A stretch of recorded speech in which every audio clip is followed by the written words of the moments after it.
I'll just kind of cruise, you know. I'll go out and probably still surf, but not catch the biggest wave that pulls through. No matter what happens, I'll be surfing all the way till I'm 100 years old. Next, the conclusion of a special two-part series on big wave surfer and former lifeguard Clyde Aikau. Our conversation with Clyde is about saving lives, sailing on the voyaging canoe Hokulea, and the legacy of his brother, Eddie Aikau. Long Story Short with Leslie Wilcox, produced with Sony Technology, is Hawaii's first weekly television program produced and broadcast in HD. High definition. It's in Sony's DNA. Aloha mai kako. I'm Leslie Wilcox. On this edition of Long Story Short, we continue our conversation with waterman Clyde Aikau, brother of Eddie Aikau. Clyde sends a personal message to the family of the late David Lyman, captain of the 1978 Hokulea voyage at the time Eddie was lost at sea. We'll learn more about the challenges, heartbreak, and regrets of the ill-fated voyage. Clyde also talks about saving lives at Waimea Bay and shares a very personal life lesson with us. We start with this thought. But I thought, look at what you've accomplished in your life. You went on to win pretty much the same surf classics that your brother won. Then you got your degree and you've continued to surf big waves and operate a business. Sometimes I wonder if you've gotten your due. Well, you know, I've always looked up to Eddie as larger than life, you know, because as we were growing up, Eddie was always in the forefront. And your older brother. Yeah, he was always the fast runner as kids. He was always fast to pick up music. He was the hardest kid to catch. In sports, he always had the knack to take it forward really quick. You know, so Eddie was the first lifeguard on the North Shore. I mean, to go out to the bay, Waimea Bay, and master Waimea Bay on the first time ever. I mean, 30, 40 feet is not an easy thing to do. So I've looked up to Eddie, and then of course the Hokulea, you know, his bravery and everything. Yeah, I have no problem taking number 2 slot to Eddie, you know, because to me, he's just, you know, a hero, Hawaiian hero, you know, and I'm just fine to be right behind him. One of the things that he set out to do that you then went and did was voyage on the Hokulea.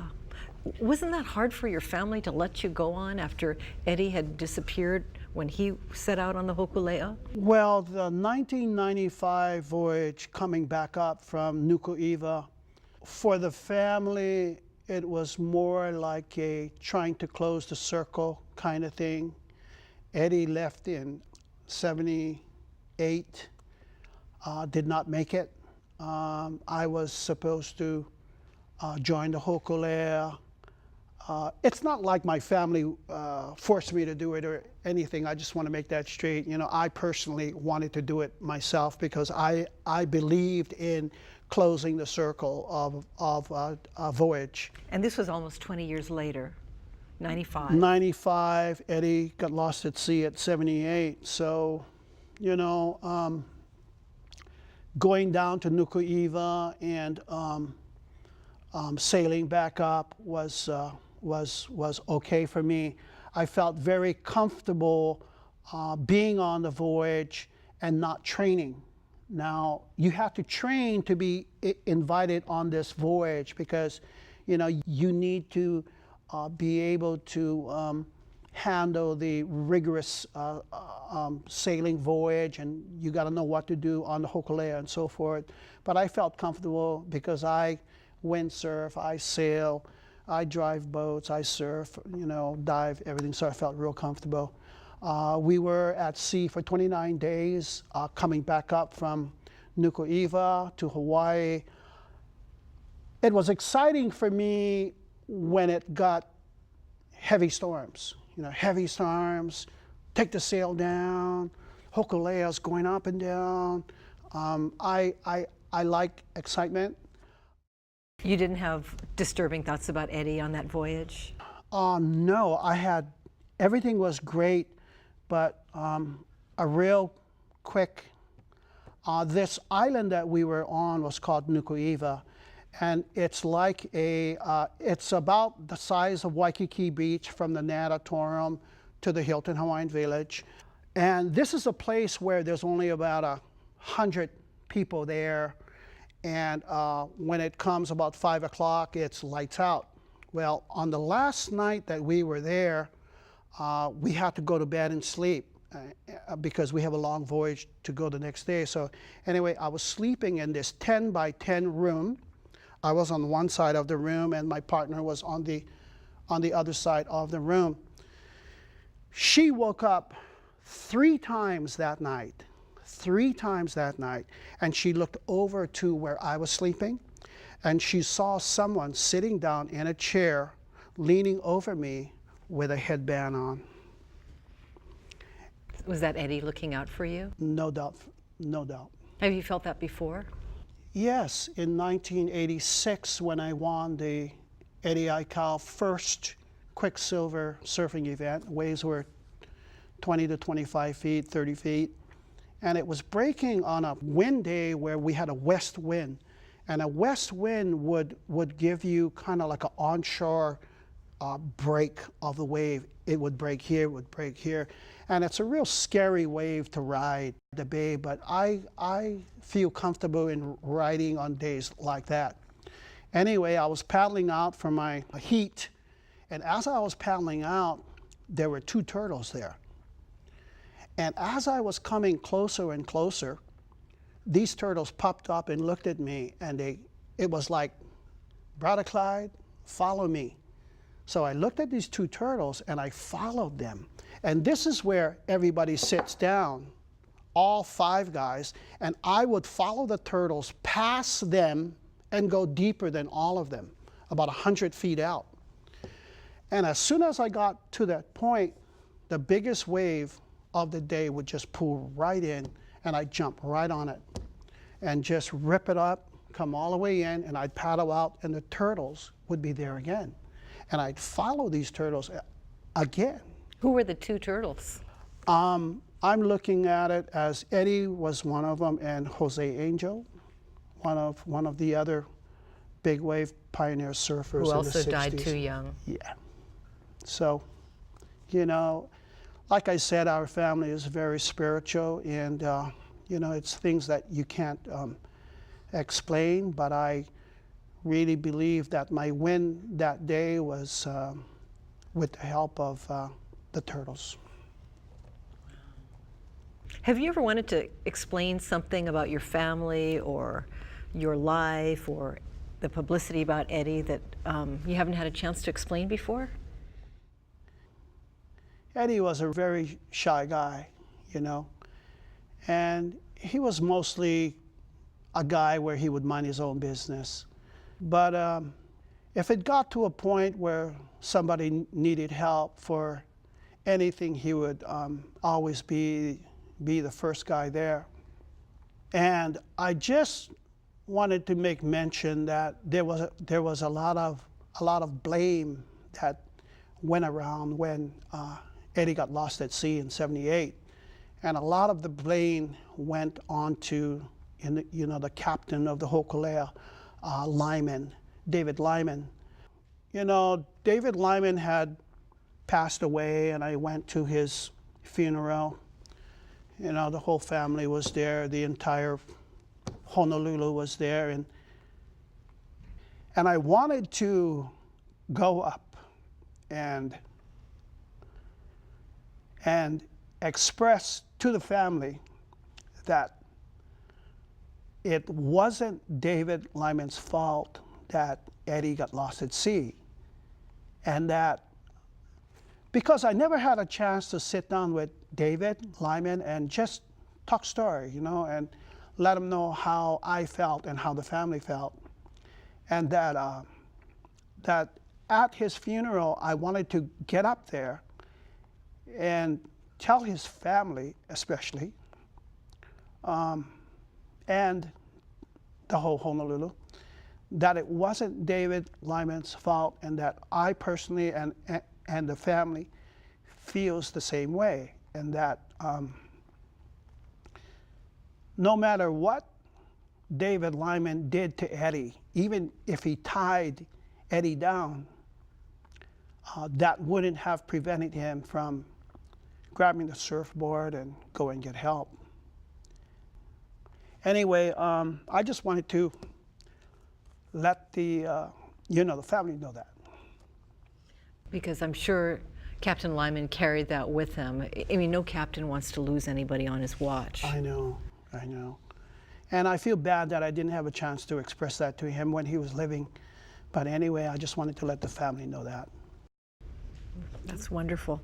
You know, it's just so hard to believe that a waterman with those wonderful skills can die in the water. But what could have happened to Eddie, do you think? People forget that in the Molokai Channel that night, the waves were 20 to 30 feet.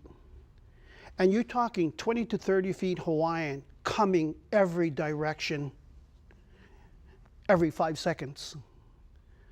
I mean, Eddie was one of the greatest guys in the water and stuff, saved thousands of guys. But,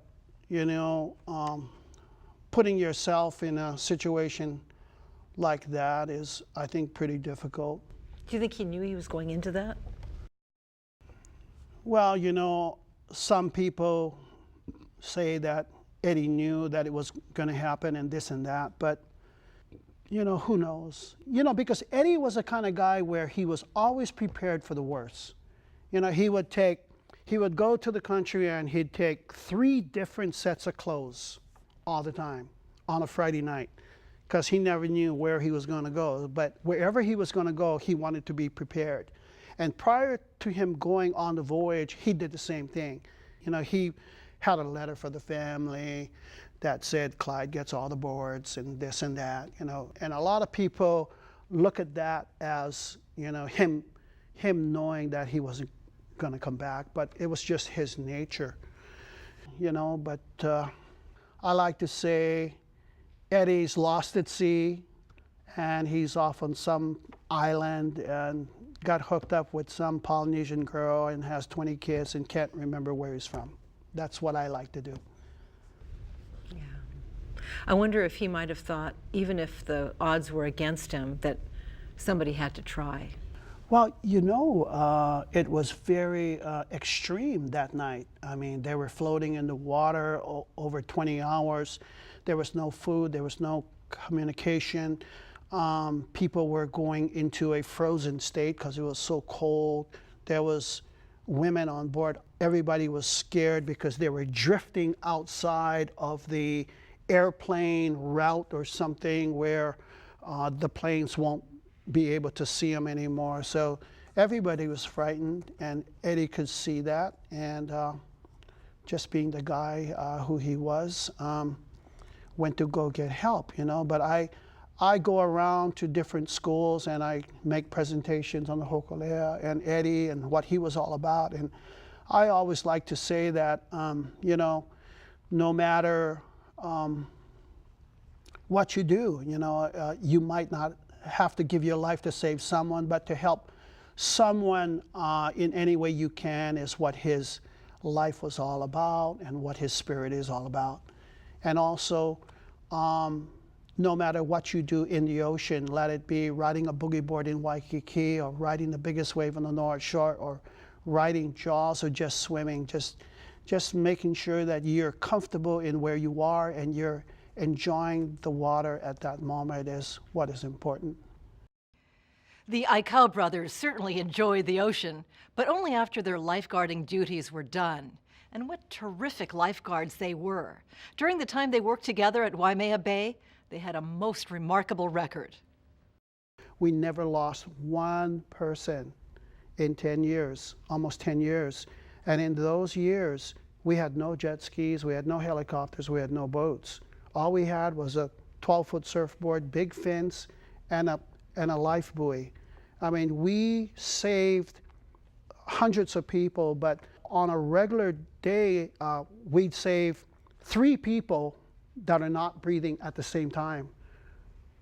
One day we were in the tower and 3 people, one on the right, one in the middle, and one at the rocks. We're all face down. How did you do that? How did you drag people out of different? You're only 2 of you. I know. We ran and got the first one in. I revived them. Eddie went to go for the middle one, got that one back. He put the other one in. I got that one back, giving him the CPR, and then we both went for the third person. But you know, the facts are that in 10 years we never lost one person, and you know, that's that. And there were people who went in repeatedly after you told them not to go, right? Well, in 1967, 69, 70, it was the height of the war in Vietnam. And Schofield was the rest and recuperation site for the Vietnam soldiers. You know, they would go in Vietnam, fight, and come and have a break in Schofield. And they'd have a break for maybe a month, but guess what? They'd have to go back to Vietnam. So all of the GIs from Schofield would come to guess where? Waimea Bay. And they'd come down like there was no tomorrow.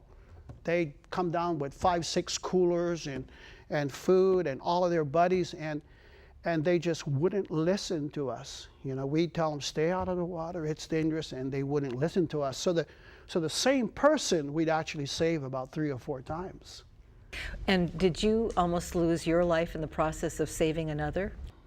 As long as we had our fins, I felt like we could go through almost anything, you know, and that was our attitude, you know, as long as we had our fins.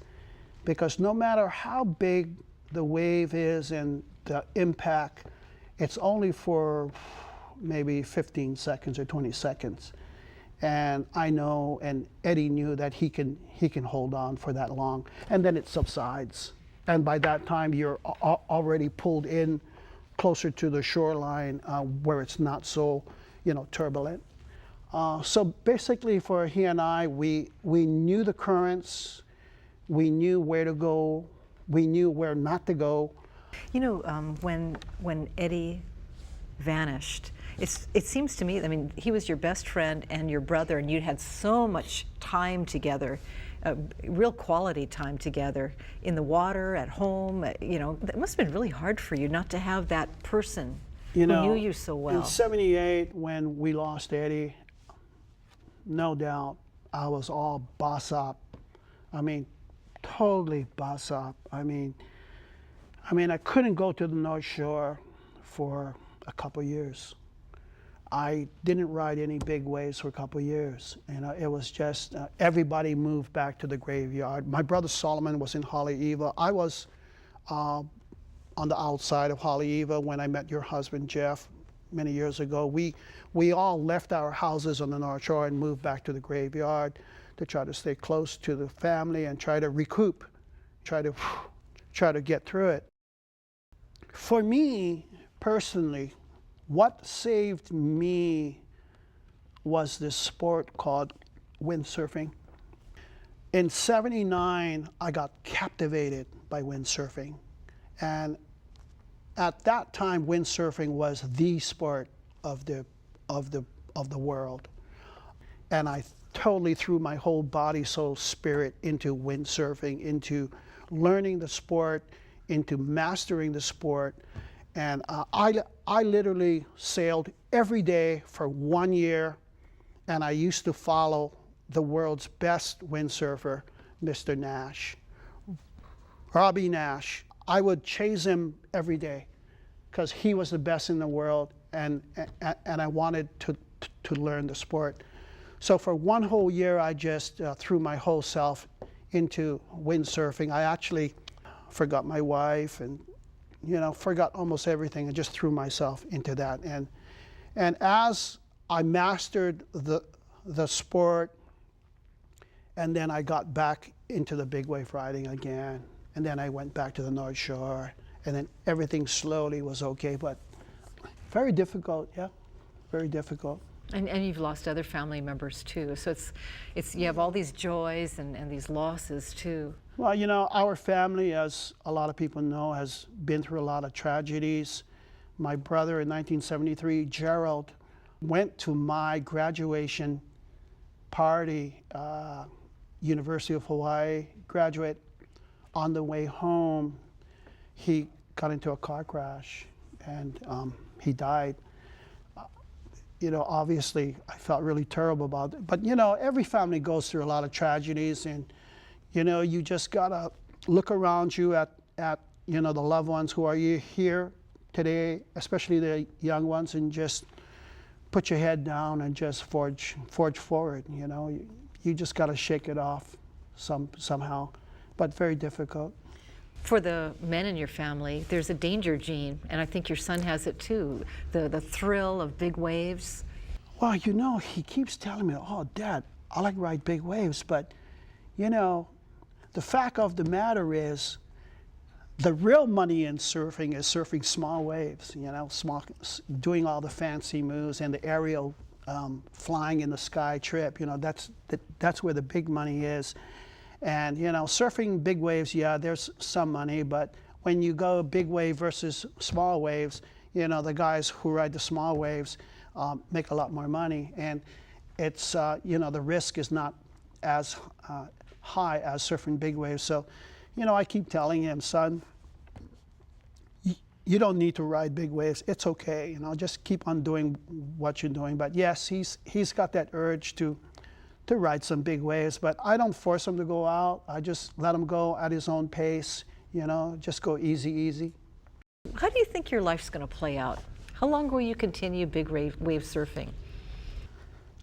I think serious big wave riding, I think another year or two. I'll just kind of cruise, you know. I'll go out and probably still surf, but not catch the biggest wave that pulls through. No matter what happens, I'll be surfing all the way till I'm 100 years old, you know, because there's always Waikiki to go cruise with, and it's always fun to ride Waikiki. You know, it's always fun just to get in the water. Now that you have almost 6 decades of life behind you, any life lessons to share with people?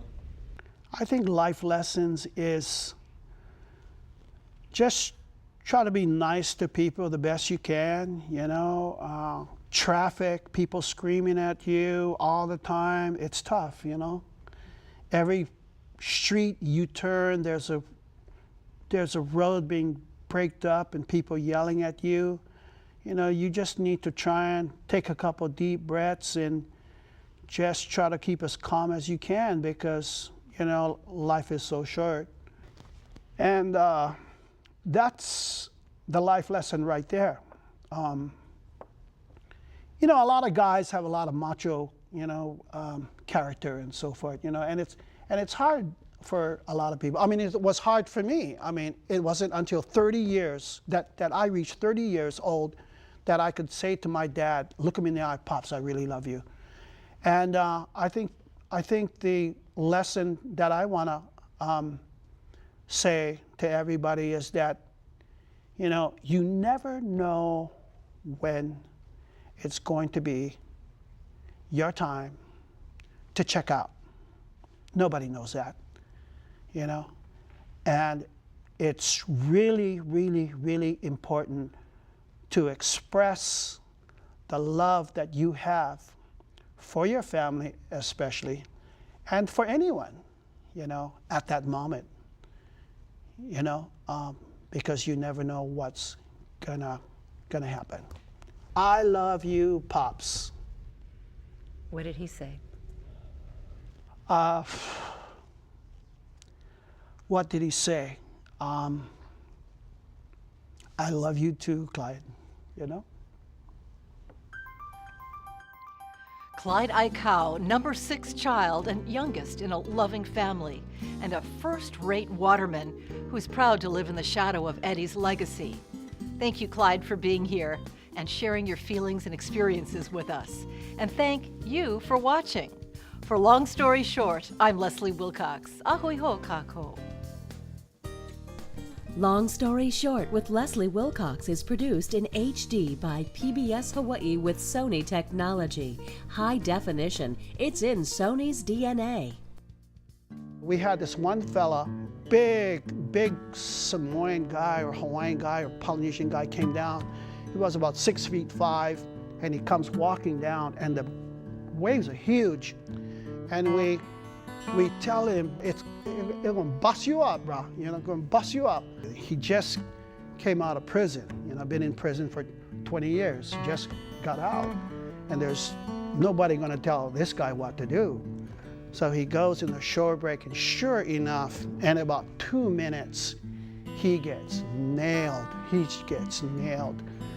I mean, just totally nailed. So we dove in there, brought him back up, dragged him up the beach, and he was okay, so we left him. He sat there for about 2-3 hours and just looked down on the sand. And when he finished, he walked up, got up, walked up to the tower, and came up and thanked us and said he was sorry.